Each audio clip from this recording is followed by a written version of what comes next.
Hello, guys, and welcome back. We have another great talk today. Before I introduce our all-star lineup, today's discussion, equity, diversity, and inclusion in COVID-19 environments. I'm very excited to have this talk today. Before we get started, I want to do my plug for some websites.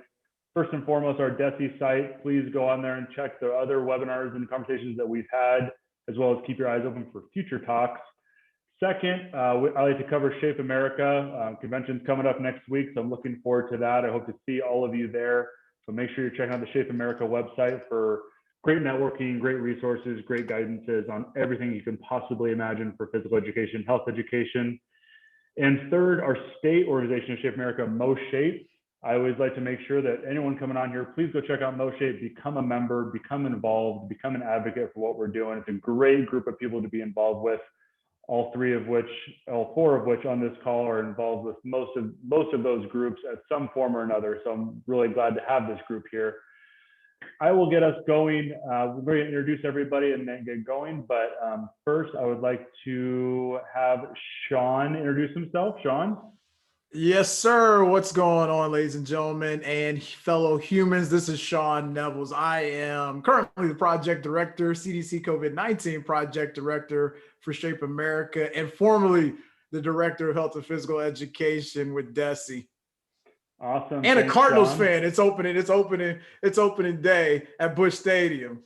I see that. Sean always has the best sports office known to man. Secondly, Miss Terry Garner. Go Royals. Ooh. Bring it. Hi, I'm Terry Garner. This is my 39th year of teaching. Super excited to be here with these amazing humans. And I currently teach full-time at a school for severely disabled in the Kansas City area. Was fortunate throughout my career to teach K through university at one point or another.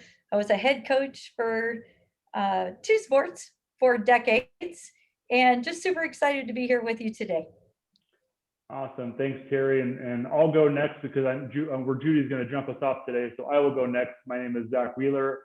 I am the new Director of Health and Physical Education at DESI, taking Sean's spot because he moved up to the big time Shape America. My intro sounds a lot like Terry's, where I've taught everything from kindergarten to university, literally every grade, I believe, in between, and longtime coach and athletics guy and teacher. So loving to put my experiences to use for Missouri and DESI and MoShape and Shape America indirectly. And so I'm love to be here with this group and excited to see what we have today. Last but certainly not least, I'm going to let Judy introduce herself, and she is going to get us going. Judy?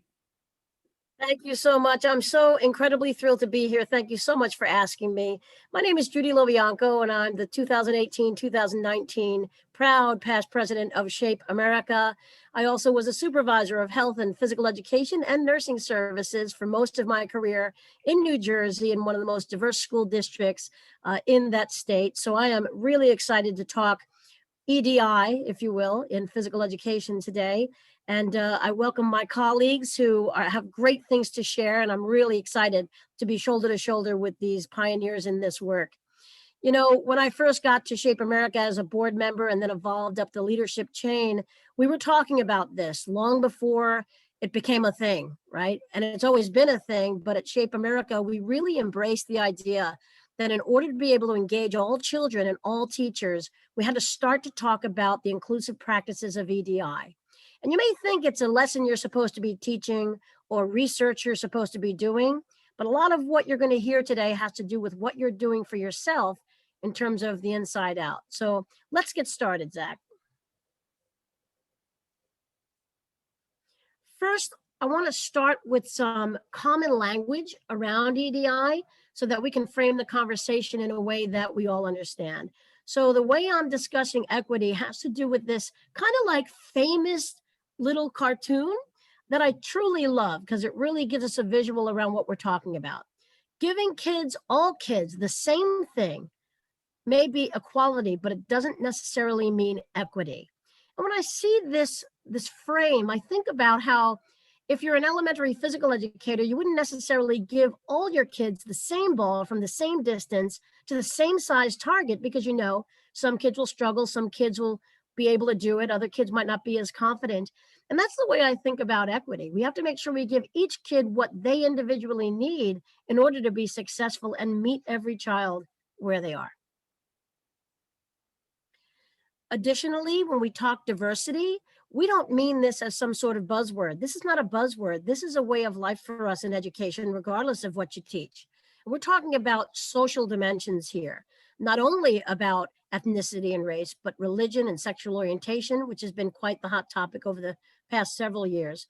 But I love this rather than a great deal of sameness. It's about differences.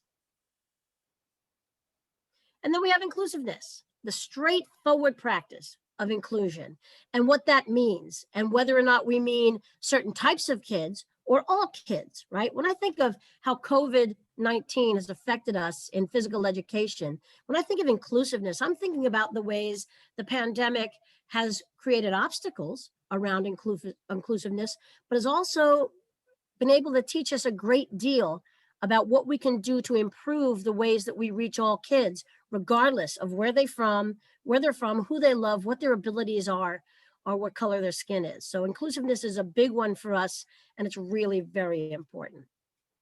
And so you say to yourself, well, EDI hasn't been around, it's been around forever. Why do you think it's so important for us in physical education?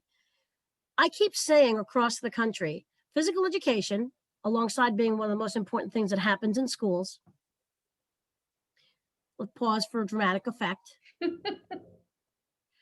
also has a unique opportunity. Just think about this. Our powerful message around EDI in terms of being in a movement setting, our powerful message around communication and play and activity, our ability to be able to help kids with cooperation, communication, teamwork, etc. And the very fact that we see all the kids. We see all the kids in some senses, and we watch them grow up. We watch them grow up. So our unique relationship with children give us that unique opportunity to be able to advance what it is we're trying to do around EDI.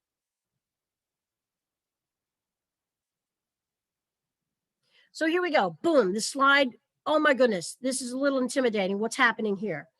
I want us to talk a little bit about social justice and the fact that there are 8 strands. And we typically, when we think of EDI, everybody automatically thinks we're talking about race. When we talk about EDI, we're automatically talking about social justice around the recent events that have plagued our country, around Black Lives Matter, etc. And, although we may not think that this affects us in education, it does. Because guess what? Our children are watching. Our children are watching their adults. Our children are watching the media. Our children are absorbing and internalizing the messaging around what this looks like for them and amongst their friends, in their homes, and at school.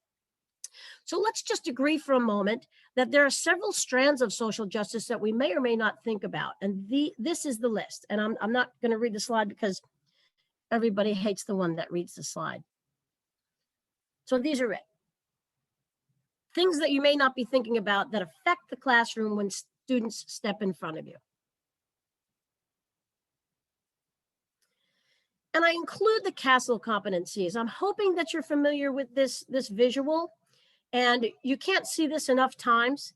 And when we talk about social justice and equity and diversity and inclusion, social emotional learning is married to that.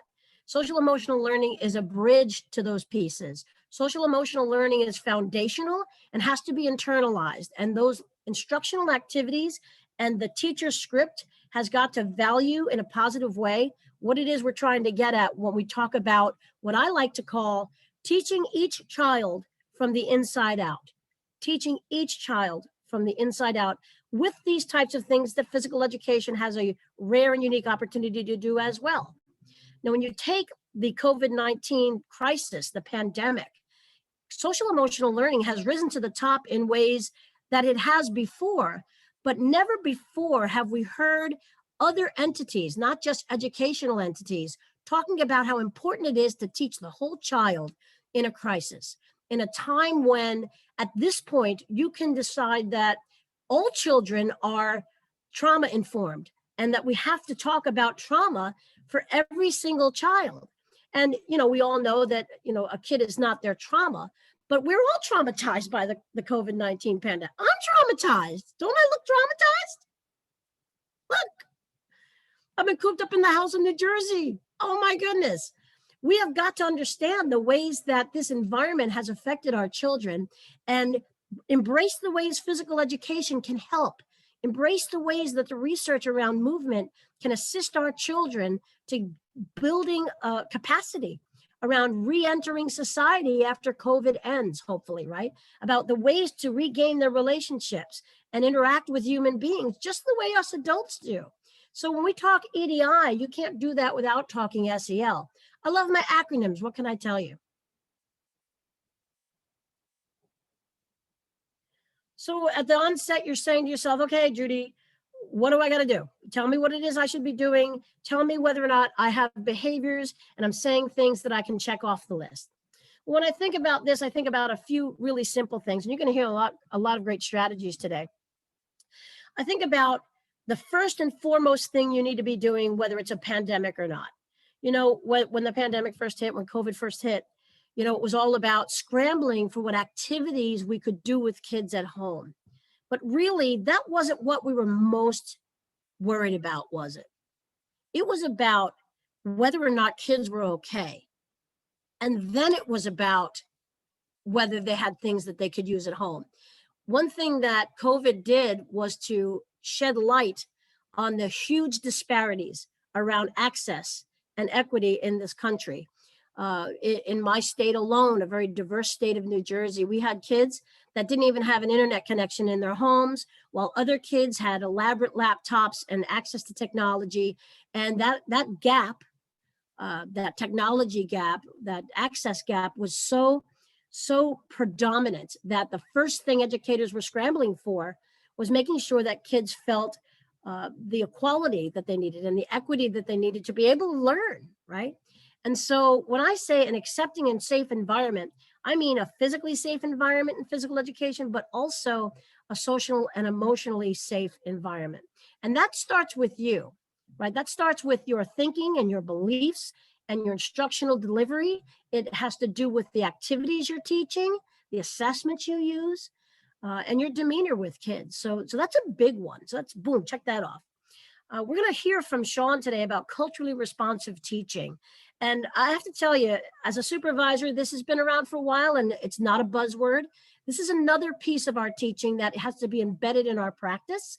It's something that's going to continue for many decades after now. It's not a word that's going to come and go. You know how you sit in your faculty meetings in September and the district introduces that great new thing they're doing this year. And then after 6 months or 8 months or 2 years, it fizzles out and you never hear about it again. That's not this. Culturally responsive teaching, EDI, SEL, these are timeless concepts that have to do with who you are and who the kids are. So we've really got to pay attention to those pieces and make them part of our teaching. We need to make sure, particularly around inclusion, that we learn about and value others no matter who they are. And most importantly, we examine our beliefs, we examine our practices, and we adhere to a growth mindset. No teacher during the pandemic was going to survive it in this field without having a growth mindset. It was clear from the onset. Either you were going to be able to adapt and grow with the profession, or you weren't. And I have to tell you, I don't mind saying this, I'm bold and it's a New Jersey thing. Health and physical education are not the same as they were before the pandemic. And this is a beautiful new world where we are forging into the future in this profession in a way we never have before. We are thinking and learning about things about our practice that are so incredibly important to kids and are literally a matter in life or death for them. So it's really important that we think about internalizing those ideas around examining your beliefs, particularly around equity, diversity, and inclusion, and being able to grow and learn as a teacher and have that mindset. And of course, the cliche is, you have the teacher that comes out here for a year, they set up their lessons, and then they repeat that 19 times, and they think they have 20 years experience, but really it's 1 year repeated 19 times. So we've really got to be able to embrace our thinking around planning for children. And in my next life, if I could have a keynote, it would be called, "What are you doing on your prep? Are you thinking about kids? Are you planning for kids? Are you doing the hardest work you need to be doing on your prep? Are you thinking about who they are, what their needs are, where you've been and where you want to go next with kids? Or are you walking into the gymnasium and saying, I'm going to do a lot of today what I did yesterday?" And we've got to be creative and courageous around how it is we plan for kids. And most of all, ask them what they think. It's extremely important. And so as we move into this idea around making sure we meet the needs of every child, which sounds like ridiculously hard, it starts with some small things like using inclusive speech and making sure that you act in ways when you go to manage your classes that are inclusive. And so you're going to hear a lot about that from Terry and Sean, so I won't steal their thunder, but you're going to hear a lot about that in the upcoming few minutes. Also, I want you to know that we want you to be intentional, right? And you have to understand that what works here in New Jersey might not work in Missouri or might not work in Wisconsin. You've got to know your students. In fact, as a supervisor, I can tell you that the most important thing I felt was happening when I evaluated teachers was whether or not they could reflect on their practice. The post-observation conference was the most important thing that I did as a supervisor. Yeah, I wrote curriculum, I handled the budget, I went in and observed teachers, but really what it came down to was, is the teacher being intentional about what they felt went wrong during their lesson and how to change it, right? Being able to take feedback that makes you better on behalf of every child, right? Because this is their experience, it's not ours. And we have to make sure to give them the very best experience we can.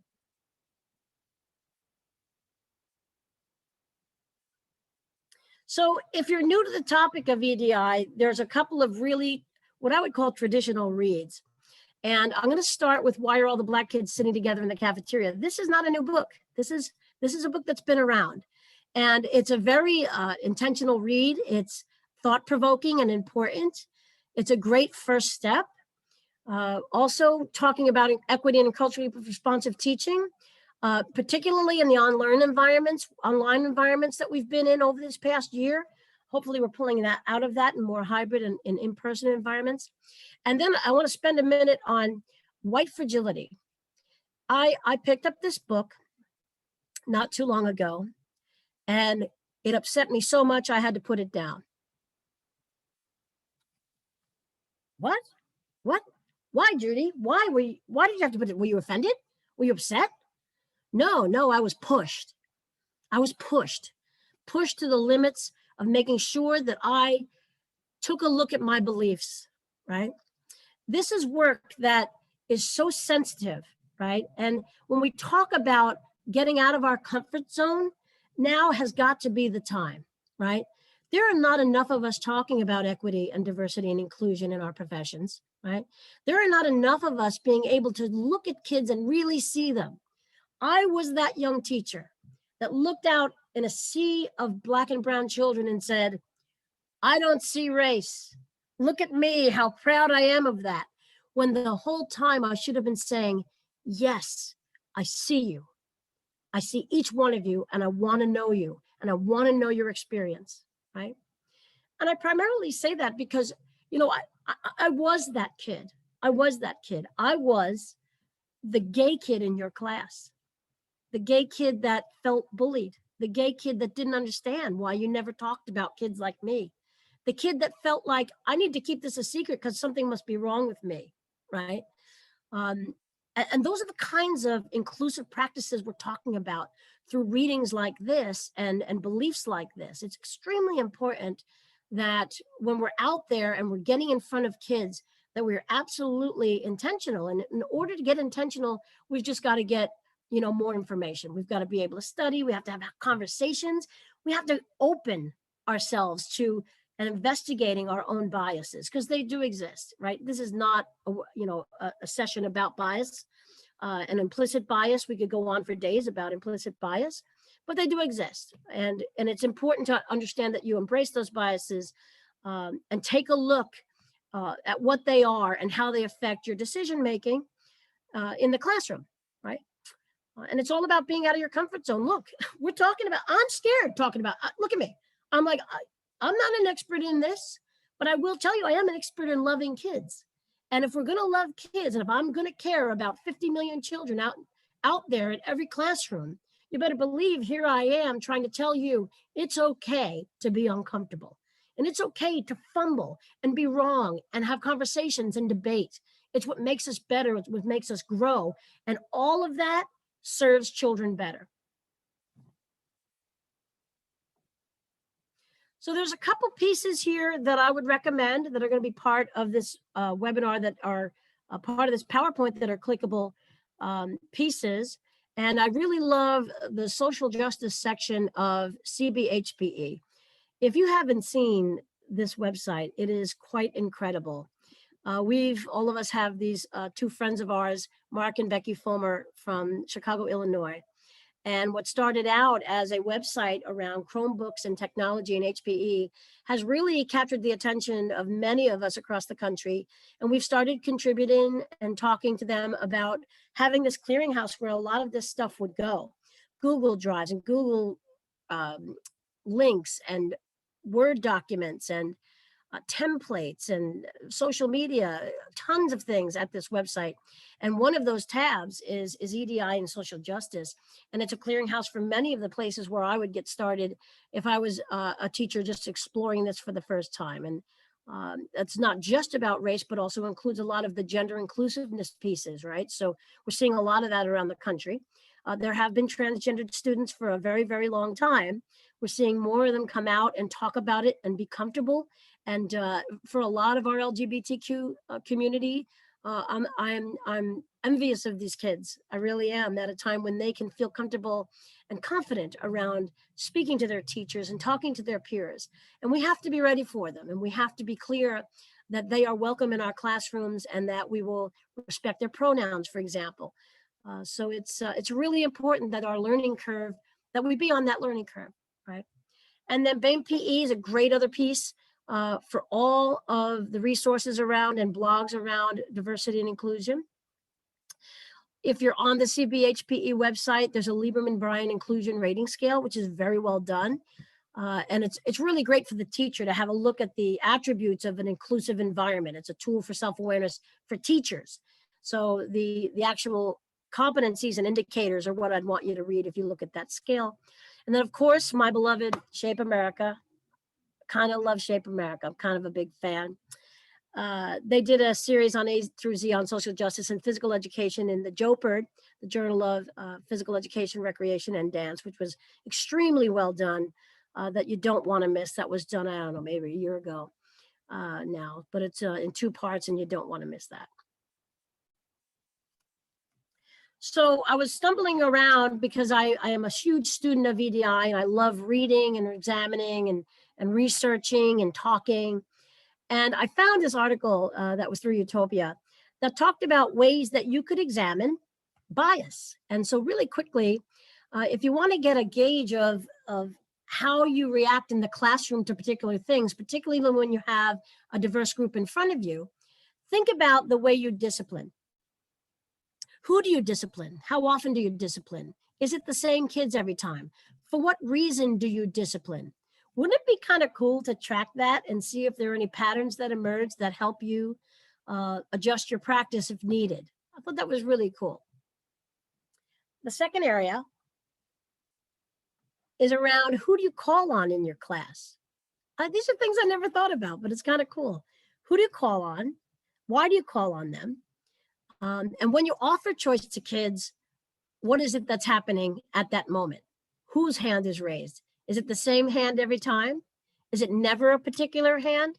These are really things, these are pieces of data that you can collect in your classroom that could really be helpful. The third area is what I call cold calling, what this article calls cold calling. And that's when you're calling somebody because they don't have their hand raised, right? Or calling on somebody because they're not paying attention and you're looking to catch them in the act. There's some controversy around cold calling, and as a teacher, as a supervisor, I never let my teachers do this because I was really afraid about the aspects of embarrassment that it would cause. So if you're doing this method, it's really important to be equitable around this method and not always call on the same kid that doesn't have their hand raised as if to be picking on them. So I ask you to examine cold calling and the practice of using cold calling. And then where I worked at Columbia High School, this age-old idea that all of the white kids are in AP classes and all the Black kids are in level 2 classes. Just being able to tell what kind of class it is based on the race of the class. And our ability to be able to forge forward and advocate for the fact that we've got to give all children access to these higher level classes to find out what it is they can really do and understand that it's the teacher that can adjust their practice to be able to lift up every child.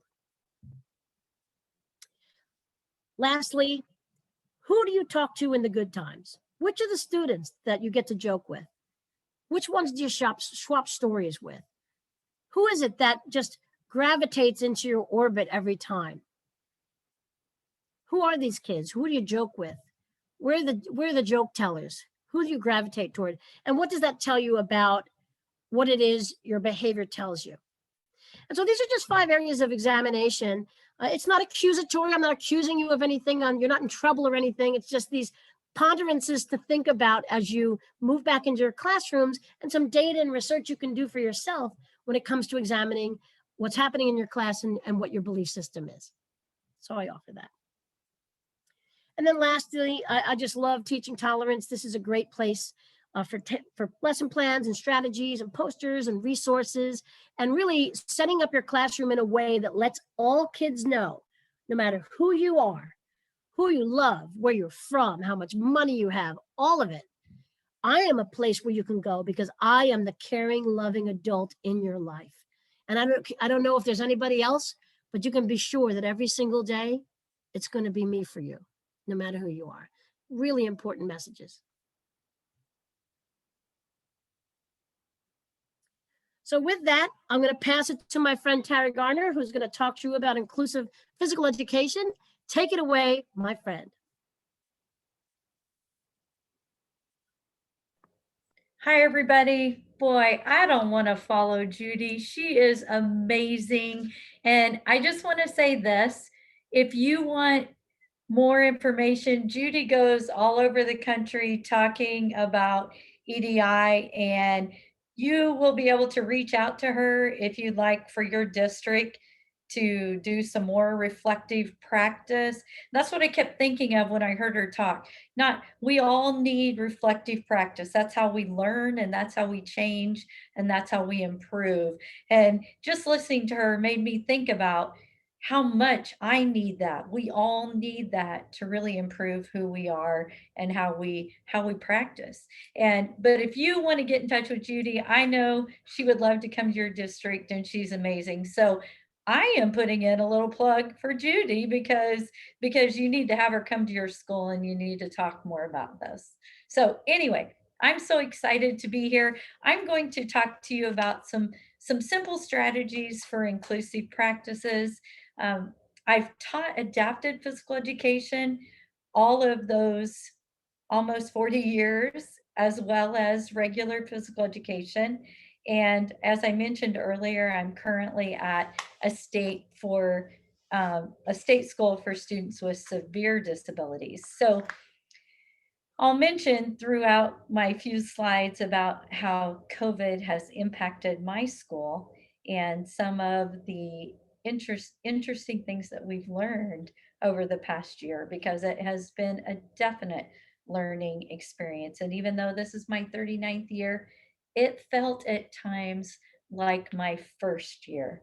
And I've had people say to me, Terry, what would you say to a first year teacher? And I said, what do you mean? We're all first year teachers this year. So we all just need to hang tight. We need to use all the resources available to us. And what Judy said that resonated with me most is we need to take care of our students. We need to take care of ourselves, and we need to take care of our students. So awesome. Here we go. We all have a lot of goals for physical education students. And I like to always start with the basics. We want all of our students engaged and involved. And I mean all of our students. And when we talk about activity in physical education, we always go to MVPA, moderate to vigorous physical activity, and we'd like those students all engaged and involved 50% of the time. One of the things that, there are many things that Judy talked about was really getting to know your students, and that is just critical. You have to get to know them to encourage them and engage them and get them involved. I always felt like it wasn't an option to be engaged or involved in my classes. I was right there with you. We were going to do it all together. And that was my personality. I greeted the students at the door every day. And that meant I had to be super organized and prepared for the day to be able to be there and greet them and encourage them from the moment they walked into the classroom. The next thing that we talk about is all students are provided the opportunity to participate and learn and practice to the best of their ability. We want all of our students to reach the highest potential possible, not just in our classes, but in life, right? We want to give them what they need to be able to be a successful person. And this is definitely a big one for me. I want all my students to love physical education and love physical activity. And I want them to love school. And not all my students love school. So how can I impact them? How can I reach out to them? How can I make their experience better? And this is definitely physical education, but we want our students to love it so much that they're willing to be engaged and involved outside of the classroom. Be a good citizen outside of the classroom. So there's just some basics. I always like to start with the basics. So UDI, Universal Design for Instruction.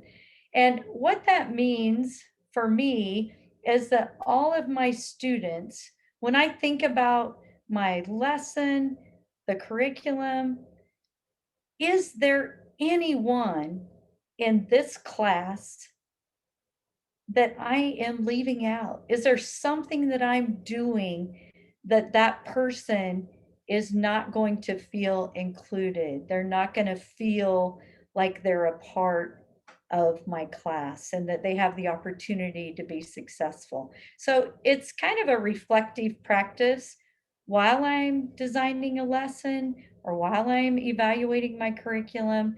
Am I giving all my learners, and at my school now, all of my learners have learning differences.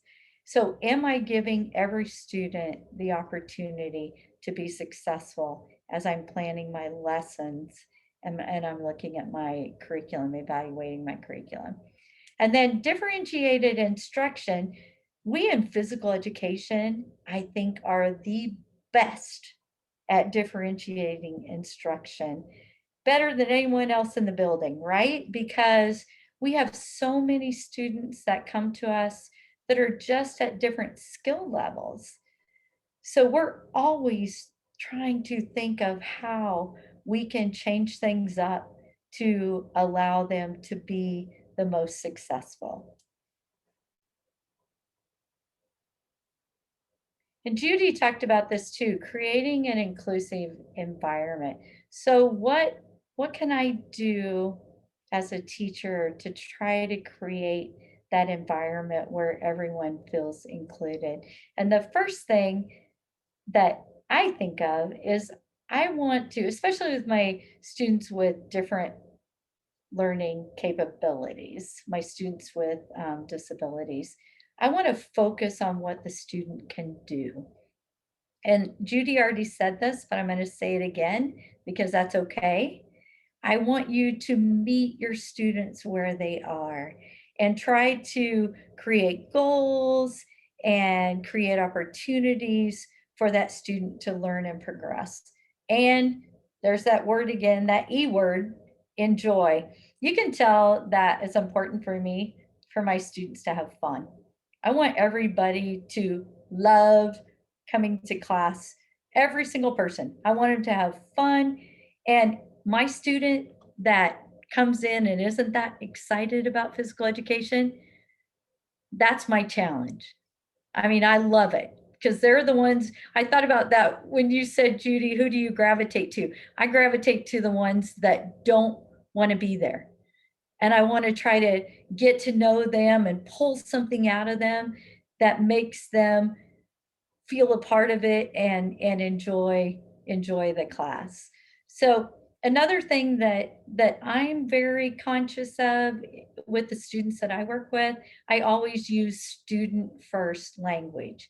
So I don't have an autistic student. I have a student that has autism. I don't have a wheelchair bound student. I have a student that uses an assistive device like a wheelchair or a walker. It's a simple shift, but it makes a difference when you're talking to students. You're going to hear this from everybody today. Get to know your students. Get to know something personal and valuable to them. What makes them click? Get to know them on a personal level and let them know that you know that about them. Encourage them to share and get to know each other students in the classroom, but also get to know you as a teacher. See the possibilities, not the disabilities. When I talk to teachers about adaptive physical education, I want them to learn everything they can about the particular situation of that individual student. I want you to understand, I want you to research, and then I want you to forget about it. And I just want you to focus on the possibilities. Don't get hung up on the disability. Understand it intellectually, know about it, but then don't try to box things in. Really try to see the possibilities. And when appropriate, I can tell you some stories where I did this and it wasn't appropriate, but we won't go into that today. That'll be for another time. When appropriate, engage the students in the adaptations. Pull them in. They know themselves really, really well. So when you can, bring them into the mix. Adapt rules, instructions. We in physical education have so much that we can change, that we can adapt. Think about all the different things: equipment, the time factor, the rules, the environment. We can adapt so many things to create maybe a better learning environment for some of our students. I already talked about the activities. And I think this is really important whenever you're talking about any aspect of EDI, talk to your students, teach your students about inclusion, and practice inclusion. Have your students practice inclusion. And you can even evaluate it. You can evaluate, was that an inclusive practice? And you can talk to students, even if make a T-chart and talk about what does it look like? What does it sound like in physical education class or health class? And I just think it's important to make it a part of your practice, your procedures, and really to do that, you need to evaluate and reflect on that practice and see if it was effective or not.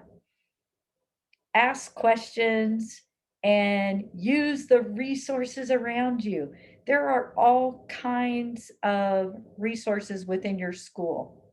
Maybe you have a social worker.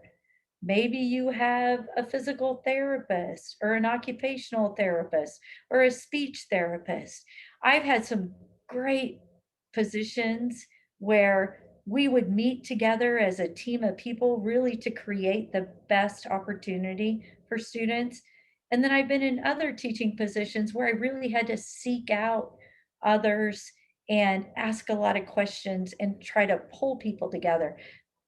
Whatever it is in your situation, anytime we can use the resources, the ideas of the people around us, we're going to have a better situation.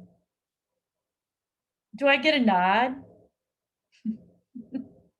I got a thumbs up. That's even better. So another question that I get a lot when I'm talking with districts about adaptive physical education is, I've got this one student in my class that's taking all my time, and I can't focus on the 35 or 45, hopefully not, other students in my class. How do I do this? And a couple things that I've used that worked in the past: a buddy system or a peer tutor system. And when I've used a peer tutor system, I actually identify students that would be great at reaching out to others and comfortable with working with other students. And then I developed a training program to do that. Now, I will tell you, I taught 1 year, and my students, the other group of students that I'm really drawn to are those that have some difficult behaviors. I love the students that a lot of the other teachers have a difficult time with.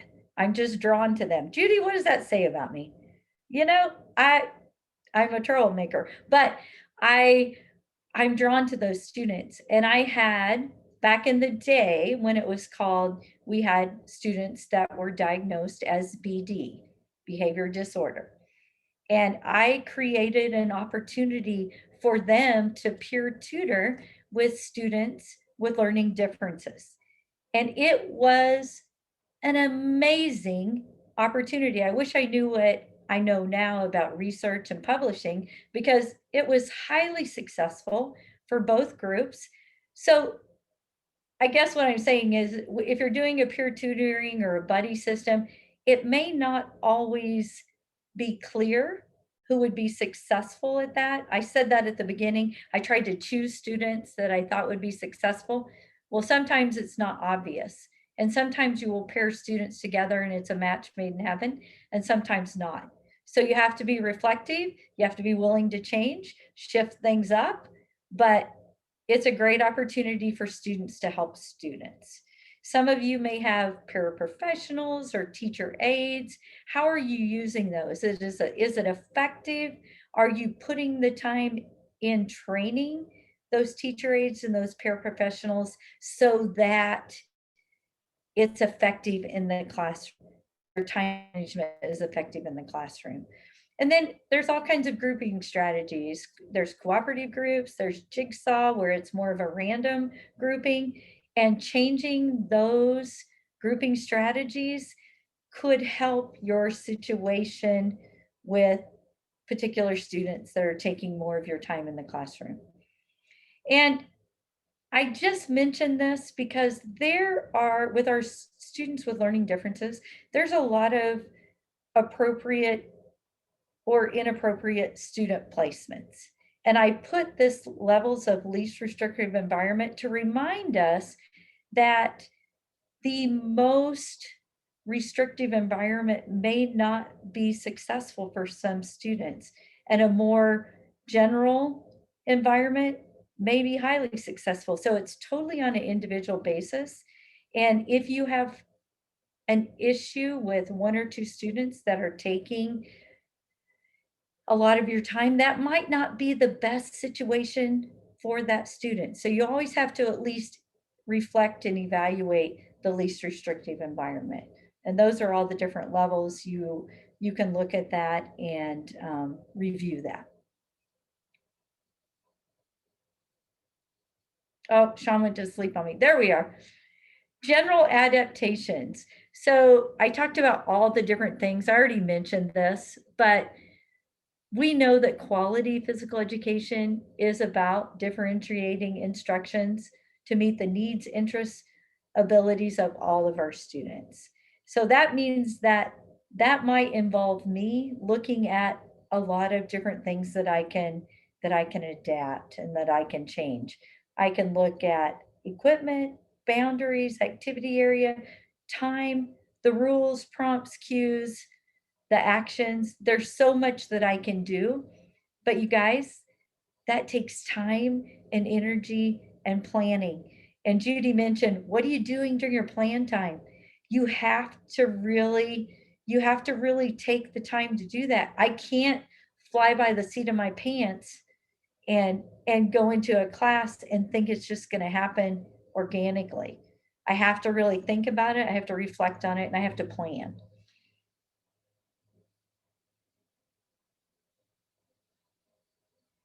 Oh, don't you love this? I put I have fun little pictures that I sent to Sean just because I love it. I just love it.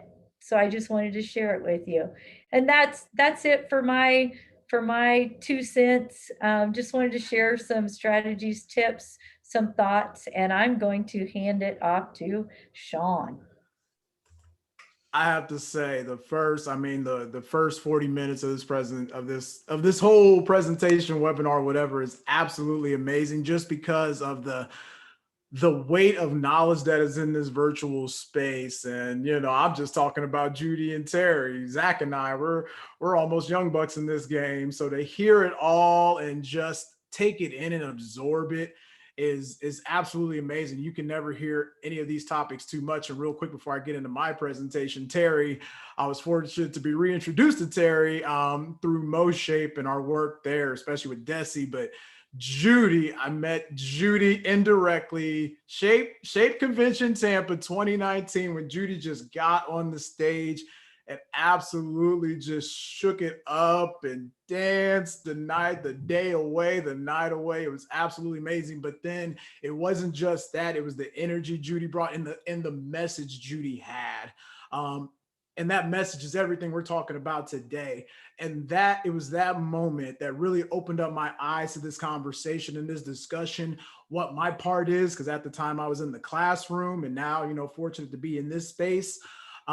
And just being a Black man in this space, particularly, the weight of my voice as well. Just, Judy and her experience, and Terry, her experience, in their personal and professional lives, making sure I amplify my voice and my message for what's right, particularly in health and physical education. So with that said, let me go ahead and get into it. And I'll talk about some equity considerations, things, that have been exacerbated through COVID, and, throw some parts of culturally responsive teaching. And what are some of those practical things for those that are in the classroom right now that may be watching this video? And that image you see there, that's actually that's the MoShape EDI imagegram. I can't remember what it's called. Help me out, anybody. I just now forgot. Word jumble or word cloud. So I'm a part of the Equity, Diversity, Inclusion Task Force for MoShape, and we created that word cloud based on how everybody felt about EDI in their space in physical education. So we created this awesome thing, and we have an accompanying statement to come along with it. But let's talk about those challenges, the existing challenges that were already there. Once again, I can talk COVID-19 all day long, but all these challenges we're talking about already existed well before this pandemic. And one of those is access. And I know through this conversation, we talk specifically a little bit about access when it comes to technology, but what about access to physical activity? So you're talking about, the ability not just to, be physically active in your space, but outside, safe neighborhoods and things like that. Yes, you still have physical activity equipment, digital devices, the internet, that digital divide we've heard about, learning materials, specialized instruction, but also just sources or information, particularly about health promoting behaviors, and especially during this time, some people who may be struggling with getting the vaccine, when it comes to registering for that, maybe they don't have access to the technology, to register online and things like that. So that's another way to think about access in these times.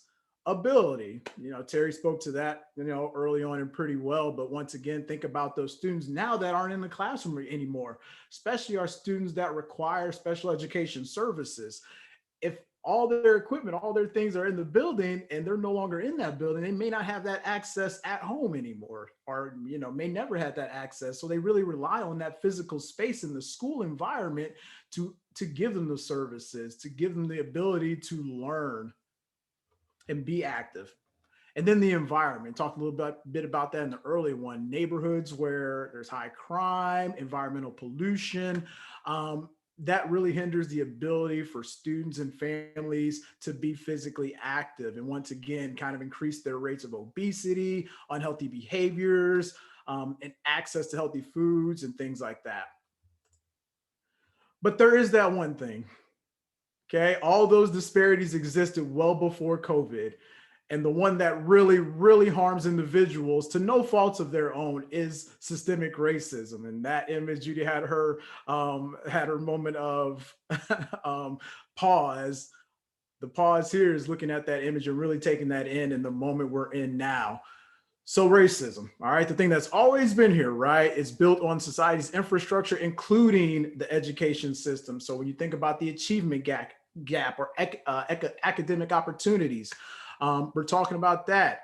Disciplinary actions. Once again, Black and brown students, LGBTQ plus students, more likely to be punished in the school environment because, once again, of the systems that are already built are in place. And then once again, going through deeper dive into that structural element outside of the classroom, you're talking about social drivers of health, right? And creates those inequities and inequalities that exist, particularly in communities. People are excluded from access to adequate health care, environmentally safe living conditions, and then healthy and affordable foods. So one more infogram to kind of really hone that in is to think about those inequities in 5 different domains. And we're using the Healthy People 2030 initiative through CDC to really address those social determinants of health in those 5 areas. One being economic stability. And according to the census, 1 in 10 people live in poverty. So if there's lack of jobs or well-paying wages, once again, people can't afford healthy foods, can't afford decent living arrangements, can't afford healthcare. I'll skip that one because we'll come back to that. But the neighborhood and built environment, once again, going back to those areas that aren't environmentally sound, environmental waste in certain areas, things like that, that impact living, but also impact one's ability to work freely, learn, or just play. Healthcare and healthcare access, health and healthcare access, going into health literacy, which we'll talk about here in a bit. Another 1 in 10 people don't have health insurance. So if you don't have health insurance, more likely you don't have a regular health provider, or you don't have regular medical care or medicine for any ailments that you may have. Then the social and community context, and particularly civic participation, which again, we'll kind of tie that in to health literacy here soon. Adding all these things up and all these different disparities, if you have low wage, don't have access to healthcare, basically essentially leads to just social and community inequities that just go beyond repair. So you're unable to be in the company of others that may have information and access and help for you. Providers in your community may be limited, so you have to travel out. So things that kind of fall in line going down this list that inhibit one's ability to live a healthy life. But then going back up to education and kind of where we fit in our space. As we know, people who have higher levels of education are more likely to live healthier lives, okay?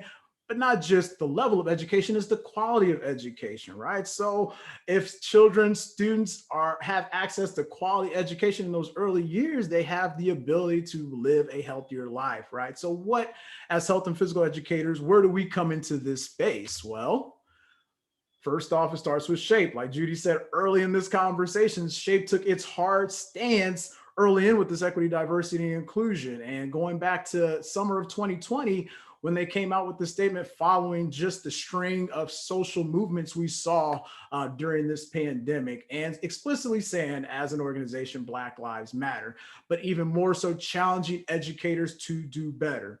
Our time is now. It's always been our time as health and physical educators, but our time, more importantly, is now to do better for our students and in their classes. So defining it in 2 stances, physical literacy and health literacy. All right, so physical literacy, we know, is the ability to move with competence and confidence, a wide variety of physical activities in multiple environments that benefit the healthy development of a whole person. Okay, but going back to the 2 parts, health literacy and civic participation, and that goes to health literacy. The ability to access, understand, appraise, and apply, and advocate for the health information and services in order to maintain one's own health and the health of others. So we in our roles aren't just getting kids actively engaged. What we're doing is teaching them the ability to advocate for themselves once they leave our school environments. That's what quality health and physical education is about. It's about being physically active in their environment, but then allowing them to go out into their communities and better their lives and the lives of those around them, families, community members, you name it. That's ultimately what we're trying to do for our students in health and physical education. So then, as CDC COVID-19 project director, I feel like I've had this in every slide just about Zach and I have done to this point, right, Zach? But once again, putting our work under the umbrella of health, under the umbrella of the WISC model, the whole school, whole community, whole child. And as you can see here, I've gone through this plenty of times, but at the top, at 1 o'clock and 2 o'clock, at 12 and 1 is health education and physical education. Okay, we are the foundation of a whole child to make sure that those children are healthy, safe, engaged, supported, and challenged. That's what we do. That's what we're about. And, kind of the more, to the broader aspect and some research ideas behind it, children who are more physically active, we know have better test scores, better attendance, better behavior, some of those things that are quantified in a school building, right? And then on the health education side, if we are practicing those skills, think skills-based health education, if they're practicing those skills, once again, we're giving them those tools, information, and resources to address health literacy and address being a healthier human and supporting others in their journey to health. So coming from Kaiser Permanente and planning for the next school year, just a couple other starter things that teachers can do to make sure health and physical education is addressed in their environment. One, obviously requiring health and physical education instruction even during a pandemic. Once again, it doesn't matter how you're learning, if you're in person, if you're virtual, or if you're hybrid, making sure that health and physical education is required first and foremost.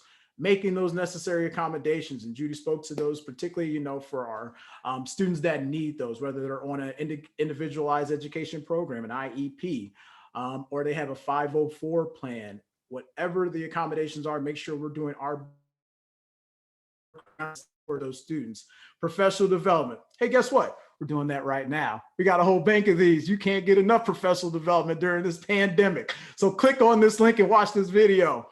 4, all right, offer in-person and virtual recess. Okay, so physical education, we only know goes so far. What about physical activity outside of the instruction, right? Because we want kids to get 60 minutes a day. Even adults, we want 60 minutes a day of moderate to vigorous physical activity. So are you doing brain breaks? Are you doing other things to give them that time to really be active in another way? And then once again, offering that even more so and showcasing that, because you're talking about here, providing caregivers or strategies. So, if it's whether it's class time or after school, whether through your community groups, organizations, or virtual groups, whatever, making sure everybody's engaged as best as they can be. So culturally responsive teaching. Now I can go through the whole textbook definition, but I'll break it down into 7 tenets real quick here for you, so you kind of get an idea of what that means and once again how to apply that. So the first one is positive perspectives on parents and families. Judy said it. See the possibility, not the disabilities, right? We can talk so much about the disadvantages that Black and brown students have, our LGBT plus students have, all of that. But how are we highlighting their strengths in life? Okay, if we're continuing to talk about, well, they can't do this, they can't do that, then we're not giving them the opportunity to do what they can do and essentially be better humans. Communicate high expectations, no matter what level those students are in the curriculum, in whatever classroom, whatever space, we still have high expectations for them. But guess what? We're going to give them those accommodations they need to meet those expectations we're giving them. Learning within the context of culture, that takes a little research on our end, making sure we understand who are the faces in our room and what their culture is, their group, what happens outside of those classrooms, things we don't see, their social context, their cultural context. So make sure we understand that and highlight those once again in our curriculum. Student-centered instruction, all right, making sure that they're the focal point of learning and giving them the opportunity for choice and variety throughout your units and curriculum. culturally mediated instruction. So not just understanding the context of the culture, but what are the practices of those cultures? What's culturally right for that group against versus this group. So understanding those. Reshaping the curriculum. It takes this broad mindset and this broad thought. So yes, it takes time. Once again, Judy said it. What are you doing during your plan time, right? Hopefully you're looking at some of this and saying, how can I implement this and what I'm doing moving forward? But even more so, how do I change the structure of the curriculum as it is? And then guess what? Once you get it right and you meet levels 1 through 6, you get to 7, you get to sit back and watch your classes flourish, watch your students be engaged, watch those students recognize each other and themselves in a different way. So you get to sit back and be the facilitator of the class. So applying that in certain aspects, some of this you kind of have an idea of, and maybe some of you are practicing these things right now, but the first one there is, incorporating culturally based games, dances, and other physical activities. And once again, it's not just a matter of, hey, I found this new dance from so-and-so country. Well, tell us about that country. What are their customs? What things do they like to do? How are they physically active compared to how we are here in the United States? Once again, offering that wealth of knowledge, experience, and relevancy. And then the clear message that all students can learn to succeed. That goes back to those high expectations. No matter what, all students can learn. They should have high expectations because guess what? That's life. Life is about expectations. Life is about meeting expectations and even doing more to exceed those expectations. And once again, giving them that equitable support to do their best. And then grading on skill, competency, and performance standards, okay? I had this in a different conversation. If we're still grading students based on how they scored on the fitness test, whether they dressed out or not, and things like that, we're in trouble, okay? There are standards, 5 of them for physical education, 8 of them for health education, okay? Those are what we should be grading on. Nowhere in those standards does it say student A dressed out today, okay? No. We're grading on performance. We're grading on health literacy and physical literacy. So let's do that and think about the bigger aspect. We're improving their intrinsic motivation, their ability to want to do better, improving self-concept and promoting that equity and justice we're talking about here. And then the last part I kind of said too, offering that student choice through peer teaching, collaborative work, you name it. But once again, we want essentially those students to take ownership in their own learning. So then this all sounds great and all, but what matters to all of this is making sure that you have support in doing it, because for a lot of us on a broader aspect, especially when we're talking about reshaping the curriculum, it's new, right? So have some support. Collaborate with your professional learning communities, whether in your school, your district, your state, especially your administrators. Let them know what's happening. They'll let you know, hey, this is right. Maybe we can do something else differently. And at the same time, they'll pat you on your back when you do it right, because you make them look good. Network. All right. We can collaborate on what we're doing, but network, have that network of support. So your state affiliates, obviously Moshape here, New Jersey, AFERT with Judy, but find those people, find other teachers that are trying this or thinking about or having these conversations. And then think about your national partners like me here at Shape America, or anybody, any other, maybe your local groups and things like that. Here, we'll get to town halls. All right. Take the time to sit around people and have these conversations. Think about what these things are going to look like, okay? What's appropriate, what's not appropriate. Bring parents in, bring community members in, your health experts, and whomever is involved with the school or needs to be involved with school. Make sure they're in on these conversations. Be willing to fail, all right? It happens, okay? We're not perfect. We strive for perfection, but we're not perfect. So in trying this, we may fail. I can tell you as a teacher, when I was in an international school, there were times I failed. I didn't get something right. I was old school, thought, oh, I'm grading you on dressing out. I got smacked upside the head pretty quick when a kid told me his mom was waiting to get his check. Okay. Or when I was culturally responsive when I was trying to culturally responsive teach, and a student sat me to the side, coach, this is actually how we do it in our country.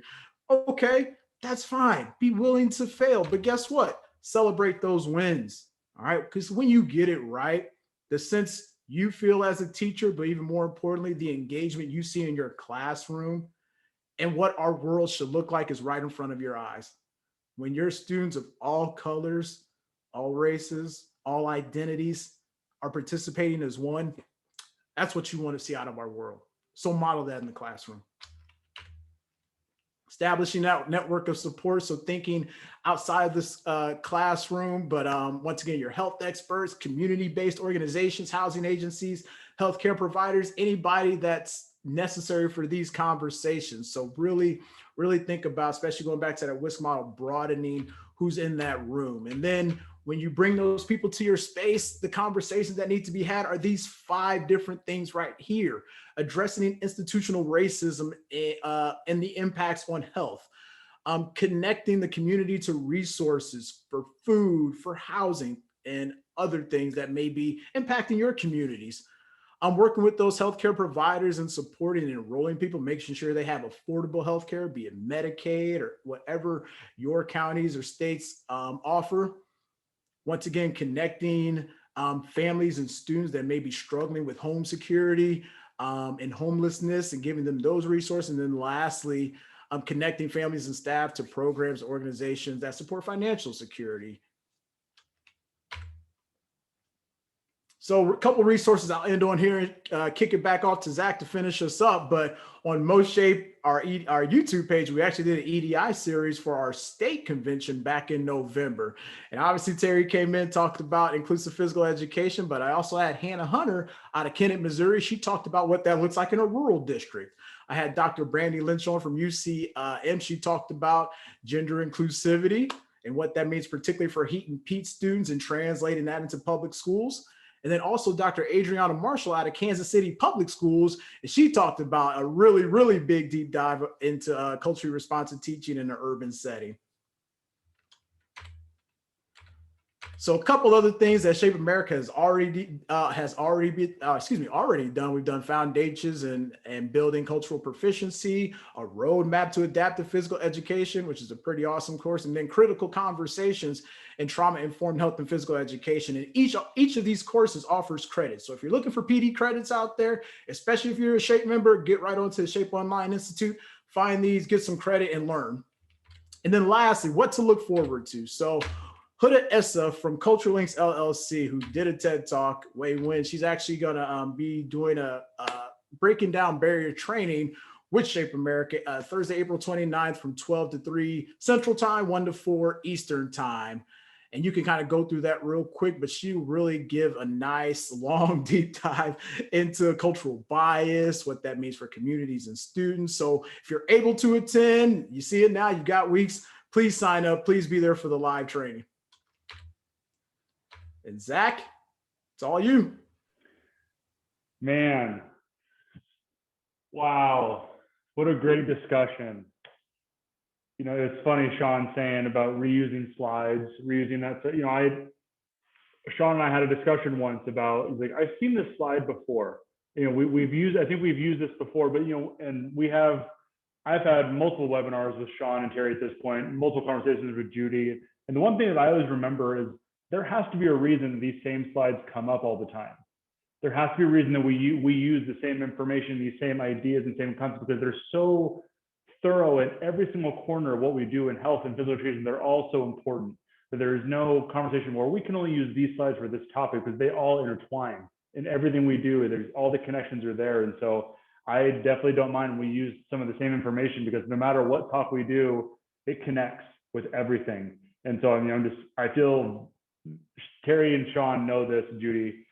I can get up on a soapbox and talk for hours about lots of stuff. And so it was very nice for me just to sit here and just absorb all of the knowledge that was just thrown on this webinar. And I am very fortunate enough to sit here and have the three of you here with me. So I want to thank each of you for being here. And I really hope that everybody tuning in here later on can try their best to absorb all the information that was just thrown at them, because there's a lot of great content and resources. I know that I will be going back through this presentation and pausing on certain slides and writing down links and writing down resources. And that's what we do. We're always trying to get better and trying to improve. And I definitely know that I have today. And so I hope that everybody that is tuning in later on, you know, can absorb this. And again, thank you to the three of you for being here. This is the end of that 8-part series I was talking with Sean and Terry about. And I cannot think of a better discussion to end this on. I mean, this is just one of the best talks I've been a part of for a long time. And so I want to thank you guys for being here, part of this. And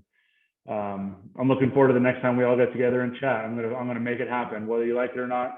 I'm gonna find something, and we're gonna do it again. So thank you all again, and everyone tuning in. Thank you so much. All the content information is on the screen, and this will be posted pretty quickly. And looking forward to hearing any feedback and questions for anybody out in the public and out in the PE world. Again, thanks you guys, and we'll see you next time.